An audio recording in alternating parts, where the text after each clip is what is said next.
নিলামে জায়গা পেয়েছেন মোট 7 জন টাইগার ক্রিকেটার। সেখান থেকে সবচেয়ে বেশি এগিয়ে আছেন মুস্তাফিজুর রহমান এবং রিশাদ হোসেন। একাধিক বিশ্লেষকের মতে টুর্নামেন্টের বেশ কয়েকটি ফ্র্যাঞ্চাইজি আগ্রহ জানাতে পারে তাদের প্রতি।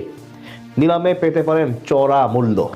2025 আইপিএল নিলামে এই দুই টাইগার ক্রিকেটারের সম্ভাবনা নিয়েই বাকিটা থাকছে রিপোর্ট। 19তম আইপিএল এর আসরের জন্য নিলামের চূড়ান্ত তালিকা প্রকাশ করা হয়েছে, যেখানে আছে বিশ্বের 14টি দেশের প্রায় 1350 জন খেলোয়াড়ের নামের তালিকা।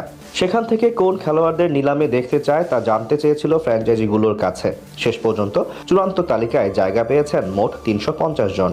অনেকেই নিজেদের নাম তোলেনি, তবে ফ্র্যাঞ্চাইজির অনুরোধে উঠেছে আরও 35টি নাম। তবে বিসিসিআই এ ঘোষিত মোট 350 ক্রিকেটারের মধ্যে 240 জন ভারতীয়, বাকি 110 জন বিদেশি খেলোয়াড়।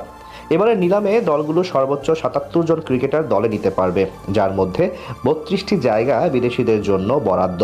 এর মাঝে বাংলাদেশি 7 জন ক্রিকেটার ওই 110 জনের তালিকায় থাকলেও বিদেশি 32 খেলোয়াড়ের মাঝে সম্ভাবনা রয়েছে দুজনের জায়গা করে নেয়ার। মাঝে প্রায় প্রতি আইপিএলেই কথা উঠত তাসকিন আহমেদকে নিয়ে।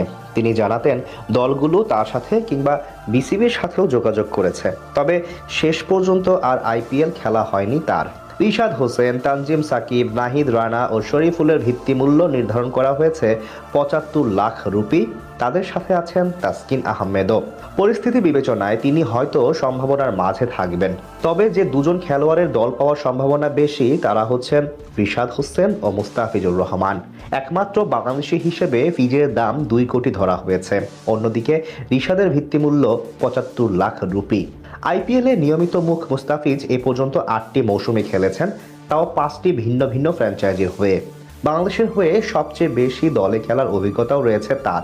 সব মিলিয়ে সম্ভাবনা আছে তার দল পাওয়ার। এর আগেও নিলামে বিক্রি হয়েছেন, এমনকি নিলামের বাইরে থেকেও নেওয়া হয়েছে তাকে। সবচেয়ে বেশি 64 কোটি 30 লাখ রুপি মিনি নিলামে খরচ করতে পারবে কলকাতা নাইট রাইডার্স। তারা খেলোয়াড় নিতে পারবেন 13 জন। এই দলের সম্ভাবনা আছে রিশাদ হোসেন ও মুস্তাফিজের যুক্ত হওয়ার। যেহেতু দলে অনেক খেলোয়াড় ছেড়েছেন, তাই নিতেও হবে বেশি। অতীতে সাকিব, লিটন ও মাশরাফিও খেলেছেন এই ফ্র্যাঞ্চাইজিতে। এখন পর্যন্ত 5টি দলে ফিজের খেলা হলেও খেলেনি কলকাতায়।